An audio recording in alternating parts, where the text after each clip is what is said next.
Hot off the heels of the original game's success, Doom 2 was released only 10 months after the original, the 10th of October 1994. This short of a development time would have stunted a lot of the ambition at the time and limited how fresh the game could truly be made, but this was ID in a nutshell. Overworking to keep people interested with regular releases. Most levels for the game were developed by Sandy Peterson, with some extra help here and there from American McGee. In fact, one of the music tracks was written somewhat in honour to Sandy, simply titled Into Sandy City. Bobby Prince also returned to compose the soundtrack, but unfortunately this revisit would also mark the last time Bobby Prince was involved with a Doom-related project. If I ever cover Quake, ID's next greatest innovation, I will also have to start talking about some of the tensions and fallouts behind the scenes that slowly ate away at the company until a set number of key players either left or removed around the time the company was bought by ZeniMax in 2009.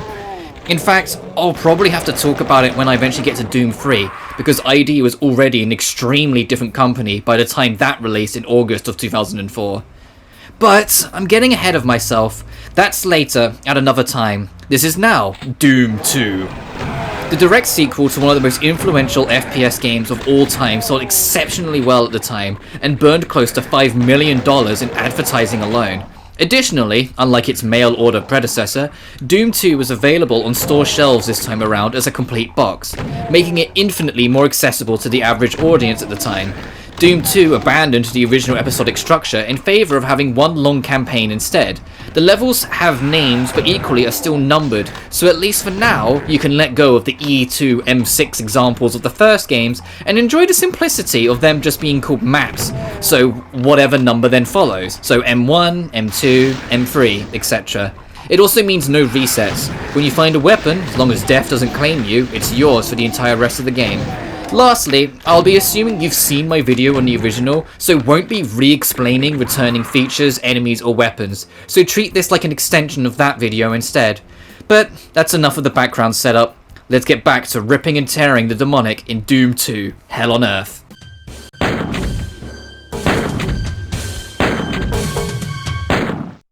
Once again, I did two playthroughs, one on normal and one on hard, with my notes mostly coming from that first playthrough. I don't know if I'm just getting better at the game, but I didn't have anywhere near as much trouble this time around as before. I tended to find most secrets on my own, rarely died, and all in all would reach the end far quicker per average than last time, especially in the closing act of the game, but I'll talk more about that later. Remember a moment ago when I said any weapon you find is now yours for the rest of the run instead of just the episode? Well, a shotgun, a chainsaw, and even a rocket launcher is hidden away in map 1 if you know where to look. Heck, the chainsaw is available to you before the very first enemy. Just turn left and claim your prize. The rocket launcher is the only secret of worth you might miss here, because you have to land on a lit platform and then backtrack for it. Something that might not be obvious for you to do at first. But the setup here is very similar to E1M1 from the original. 3 rooms, only soldiers and imps to deal with, a secret that takes you outside, and you're done before you know it. The only difference is that chainsaw and rocket launcher, really. It being so early also means the chainsaw is not only viable, it's recommended. You can clear most of the level without a grain of damage taken against you by just using this baby and charging at them. The music is nice here though, not quite as iconic as At Doom's Gate, but still a nice bop nonetheless.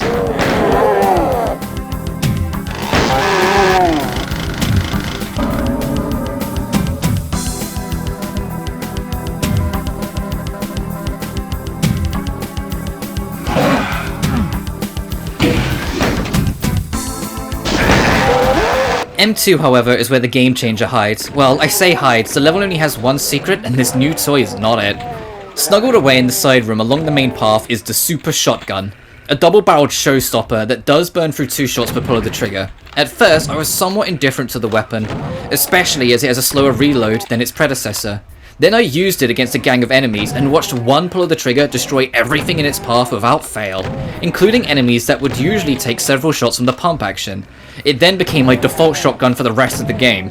The Super Shotgun more than earns its name. It will clear out several imps at once, one-shot pinkies without batting an eyelid. Holding the trigger shoots around 38 shots per minute, which means it shoots almost perfectly on beat with Barbar Black Sheep, which considering how hard you'll be putting your foes to sleep kinda tracks. Well, the sheep would be red if this was involved, but you get the point. I went from a double-barreled hater to the Pope of the Super Shotgun Church in the span of one mission. If you were never a fan of the Super Shotgun, try using it for linear crowd control instead. The gun almost entirely overrules the need for most other weapons in a pinch.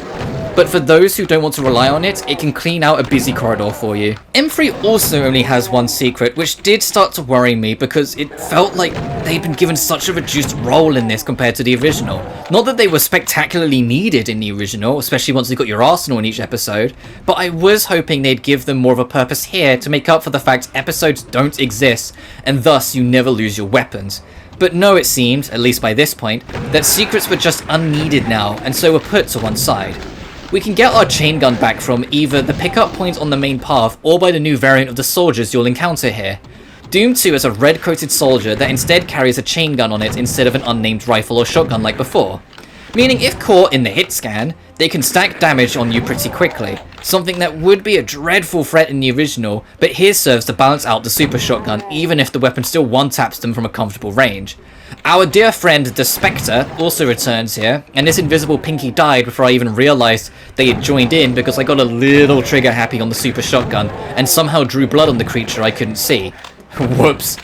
Speaking of invisibility though, that power-up is back in this game for some baffling reason, and as far as I could tell, it's exactly as useful as it was before.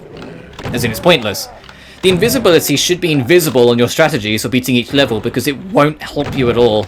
Darkness and free keycards greet us in the next mission, as well as ID showing off more traps while they're at it. Grabbing each keycard activates various traps around the level, usually just opening doors that had more threats behind it. Yet to my continued surprise, still a short level. The first game dabbled in traps, sure, but Doom 2 makes much more of an effort to have this be at the forefront. Maybe Sandy Peterson just liked the idea of ambushing the player and seeing how they would react. It certainly seems that way, as it feels like his MO half the time. To my complete and utter shock, however, only as far as map 5 does one have to go before the plasma rifle is available for you to find. It's in a secret, granted, but it was very telling that the nature of the game here was very different from the first. It isn't a matter of becoming powerful enough to take on demons, it's about outpowering them at every turn. Keep in mind we're only 5 levels in and every gun minus the BFG is in our hands plus the new toy. With how constant the game feeds you ammo as well, especially on that normal playthrough, it's very clear that this is less about what you find and how you handle a situation, and more about how quickly you can end the threats ahead of you. A good escalation from the original, sure, but it is something I did start to miss. I liked the threat the original game had, and although you can still absolutely get overwhelmed here, and there's a certain showstopper that'll ensure you're paying attention still, the game is in your corner this time around. Whatever gets in your way will die with time, and you won't have to do too much to create the ones that escape you. Kako demons are back too, now along with the Lost Soul, so the idea of introducing new weapons alongside demons is still in full effect here. Acting as a bit of test to the player now, we get a bit of a gauntlet for M6 with 2 new enemies to engage with and an all new power-up, kinda. In Doom 1, you would occasionally come across these blue orbs that would give you 100 health upon collection. Well, they used the same orb sprite but made it grey, or is it supposed to be silver? Oh, I don't know, but the point is, it maxes out both health and armor upon collection, making it like an Uber charge, so to speak. Which you'll need because, Jesus Christ, how many Barons of Hell?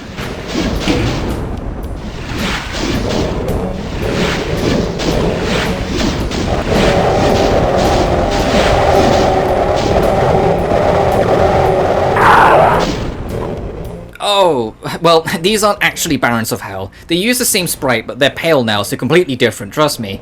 These are Hell Knights, literally just Barons but with less health and less damage dealing abilities, making them close to an imp's big brother than an actual major threat. No, oh no, the real threat at the level are the spooky scary skeletons here called Revenants.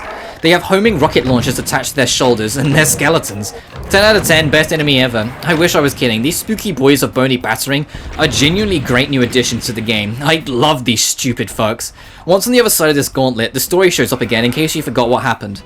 Last time, demons killed Doom Guy's rabbits and started an invasion on Earth, hence the name of the game, and were storming a starport that the demons had invaded. They have a nearby hell outpost, because that's a thing that they can just have apparently, so that becomes our next target, because we need to break them off the starbase so they can't use it to kill the people using it to get off Earth. This leads to our boss level, if you want to call it that. 2 new enemies greet us here. The Mancubus, a big slow-moving projectile-based enemy, with their unique trait being that once they open fire, they will do so 6 times regardless of where you get off to after the first. They're somewhat tanky if you're not using the power weapons you have with you, but all in all, another welcome addition.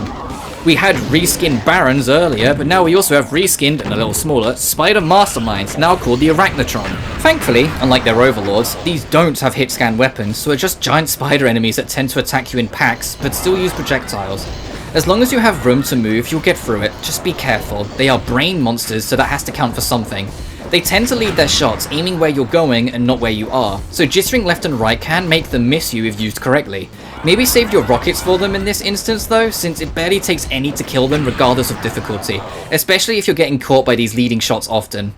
M8 is all about gotcha traps, literally everywhere, so if you panic you either get swarmed or fall into a toxic pit you can't get out of.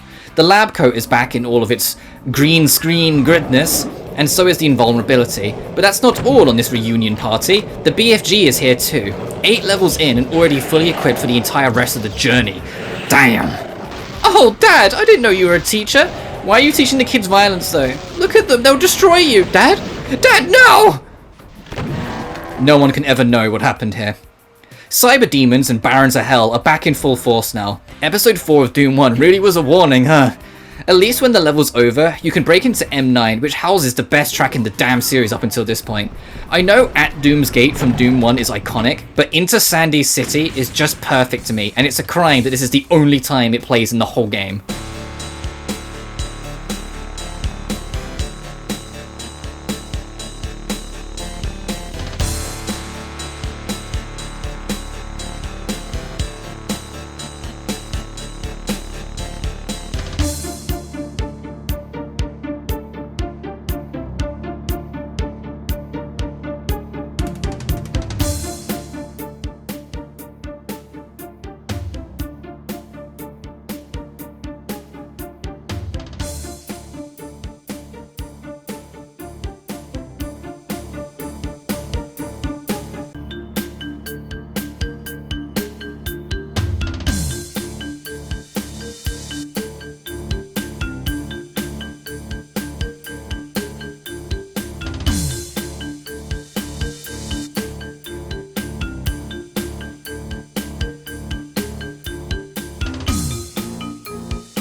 I'd forgotten to mention them, so I might as well do so now. You might have seen these weird looking Keko demons with a large eye floating around.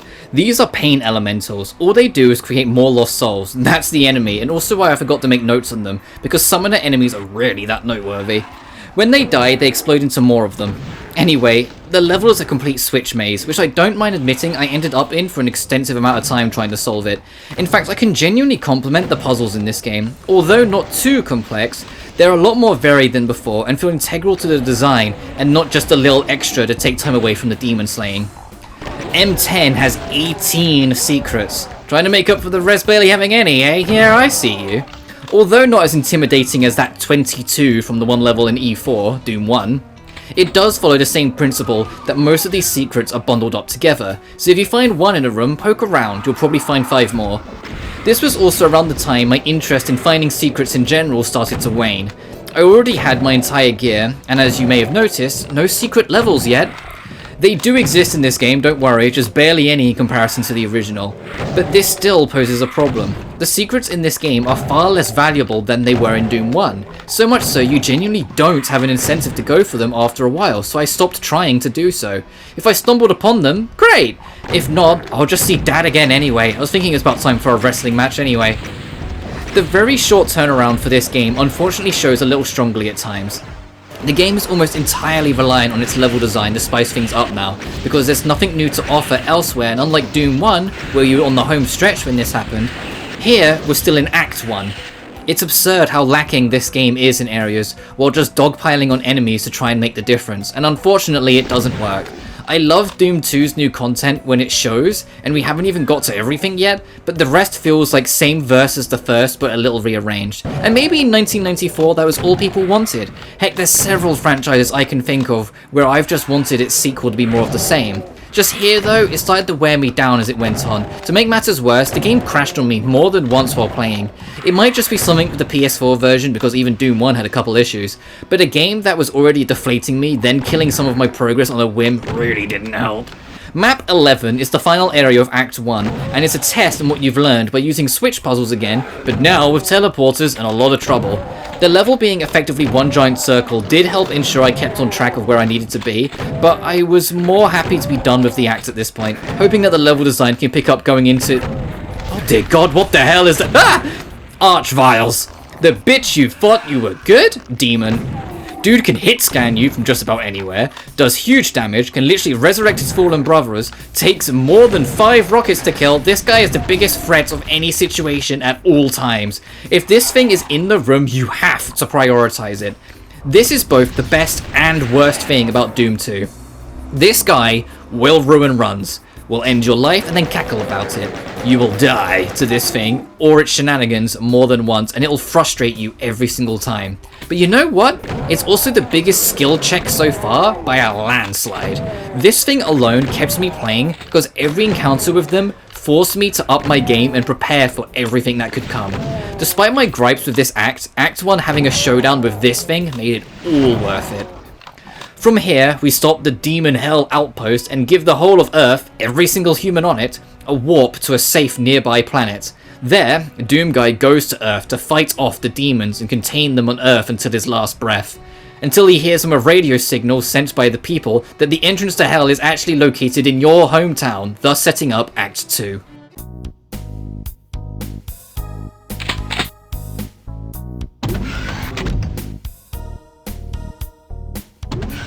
Act 2, or the city as it's usually referred to, is where Doom 2 finally sets itself apart from the original in its design. No more just super shotgun and a couple new faces to liven the party. No, the city levels are completely different from anything that's come before so far. Most levels are far larger than what's come before, are predominantly outdoors with several different smaller buildings for you to enter and explore. The structure of these levels become far less linear, and as a result becomes the standout levels of the game. Working down a street, headhunting through each house until you find the one to progress is immensely satisfying, and blew me away with just how different they feel just for being in a different setting and taking any remaining restraints off. You feel this as soon as the first level, M12, where although there's only a small handful of buildings, you'll be alternating all of them, gathering resources, secrets and keys as you go until you find the final room with a bunch of Kako demons hounding you all at once. It's a nice introduction to the idea of how this act works. Just note your end result screens will be a lot more sporadic in completion percentage compared to others. The open nature makes it far harder to find everything, and I'm pretty sure about half of Hell wasn't killed on my run as a result of just not finding them when they were hiding away in alleyways. M13 is the idea further expanded. It feels like you're in an actual city block with streets, dens, houses and towers, requiring you to learn the lay of the land to find what key fits what door to find your way through the maze of buildings. It's hard to put into words just how much fun I had with this, just exploring the levels the way I wanted, with enemies around every corner but plenty of rewards for just keeping an eye out even beyond secret hunting. I somewhat understand Doom 2 not starting with these though. The scale is intimidating and I can't begin to imagine how you'd balance this for someone without their arsenal. But I think having to get through 11 maps just to get to this is a little excessive personally. This is amazing.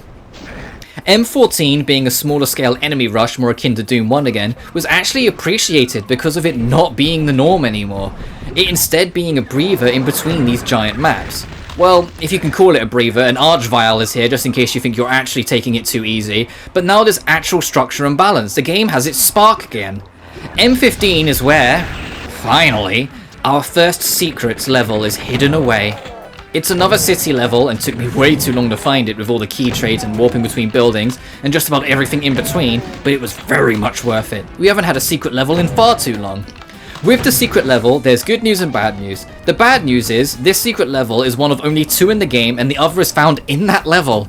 The good news is, you get to play 2 levels of Wolfenstein.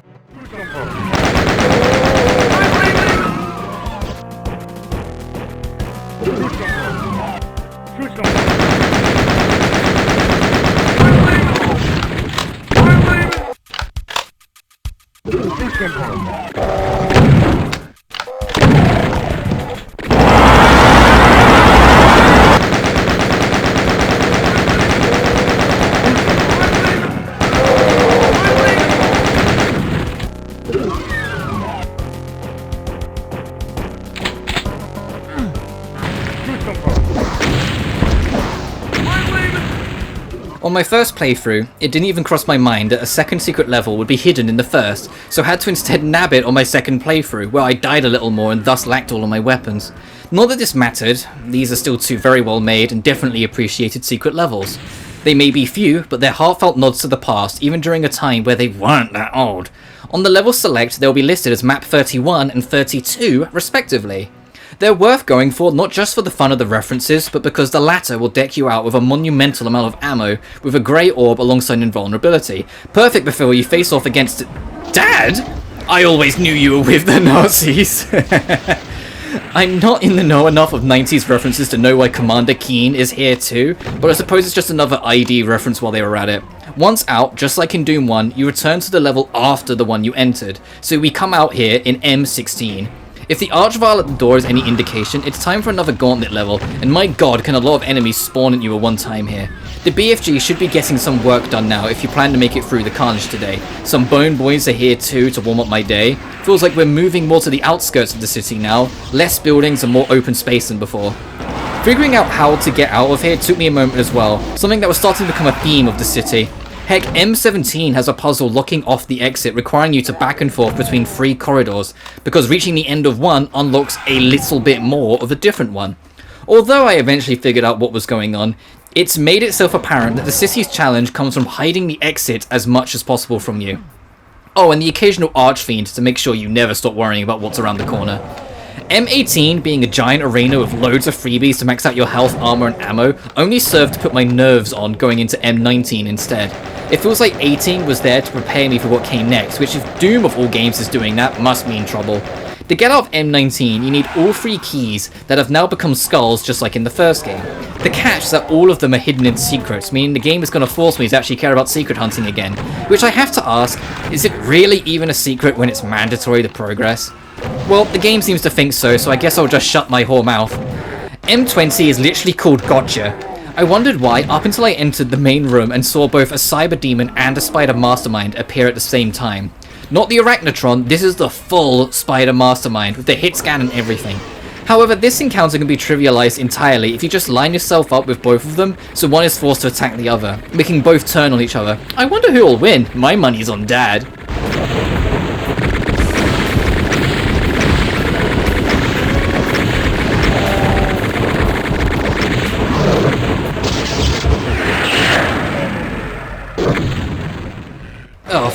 See, this is why I'm not a betting man. Soon after, we find the gate to hell. Doom Guy can't find a way to close it, so what does he do? Go into it, of course! What did you expect? He's been there before. It's like visiting a neighbour at this point. But this brings an end to the city act of the game. Not only a fantastic act that rejuvenated my interest in the game, but also one of my favourite sections I've experienced so far.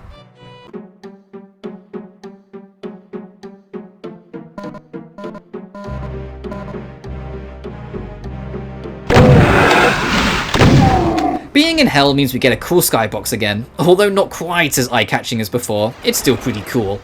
I also like that we seemingly caught the armies of hell unaware this time. I mean, we start M21 and imps have their backs to us for goodness sake. M22 might as well be the chain gun soldier's home base because it's the most common thing you'll see here. Also, shout out to me somehow acing this level. I wasn't trying to at all, but somehow got it anyway. M23 is called Barrels O' Fun, and as you might have expected, explosive barrels are literally everywhere. Don't set the ones in front of you off, you'll die regardless of your current condition. A spider mastermind is here too, and this one you can't skip, so actually brace yourself a little and make sure you can put it down.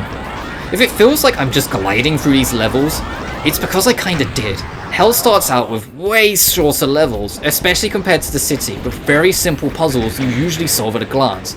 It makes it for a nice refresh after a long city, but also limits what I can talk about substantially considering we've experienced everything and found everything.